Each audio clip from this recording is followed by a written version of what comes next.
जय श्रीमान नारायण। दोस्तों कैसे हैं आप लोग अच्छे होंगे। मैं अपना यूट्यूब चैनल पर आप सभी को स्वागत करती हूं। दोस्तों मैं अपना ब्लॉग में सभी दोस्तों भाई बहन जो भी मेरे वीडियो देख रहे हैं तहे दिल से धन्यवाद बोलती हूं। दोस्तों तो दोस्तों मैं एक शादी विवाह का द्वार पूजा गीत लेकर आई हूँ जो हमारे यहाँ भोजपुरी में बहुदेहाती स्टाइल में गाते हैं लोग। तो हमारे यहाँ माता बहनें हम सभी मिलकर गाते हैं। जब दूल्हा द्वार पर आते हैं तो हम जा रहे हैं गाने के लिए भोजपुरी में। अच्छा लगेगा तो लाइक कीजिएगा, अगर चैनल पर नए हैं तो प्लीज़ सब्सक्राइब कीजिएगा। बेल आइकन दबाना मत भूलिएगा दोस्तों, जो नोटिफिकेशन होता है आपके पास चला जाएगा हम वीडियो डालेंगे तो इसीलिए तो हम जा रहे हैं गीत गाने के लिए।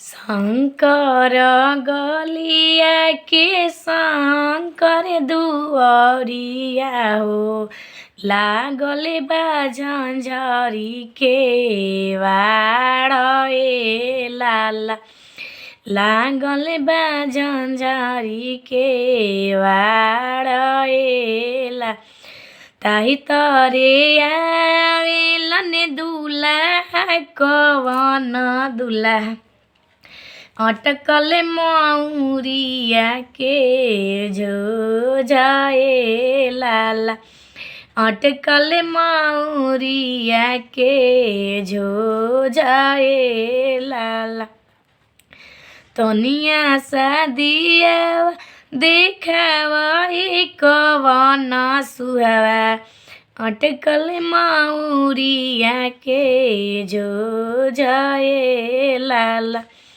अटकल मौरिया के झो जाए लाला, कैसे के दिया देखाई मोरा प्रभुजी, नैहर भरल सब लोग ए लाला, नैहर भरल सब लोग ए लाला, जब तो हे धनी नैहर से लाजी मामा हो, कैसे करबू हमारा से बिया ए लाला, धैले बो जोगिया के भेष ए ला, जब तो हे प्रभु जी जोगी बनी जाइबा, हम जोगिनिया के भेष ए लाला,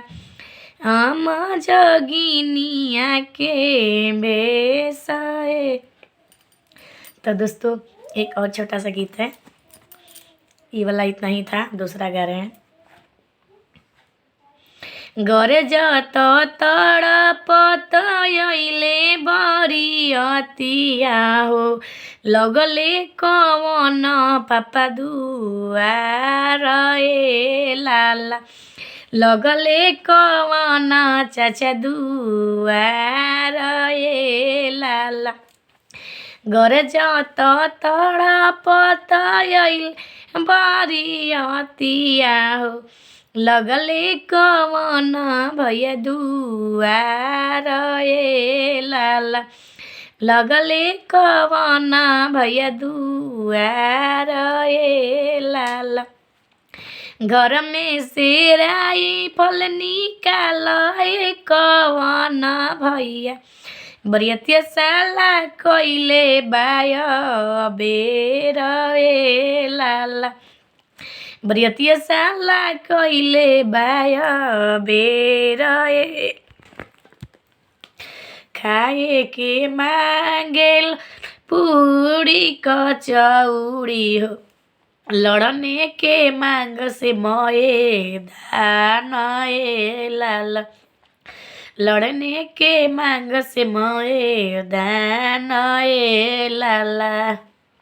दोस्तों इतना ही था आज के लिए। राधे राधे, फिर मिलूंगी एक नई वीडियो के साथ।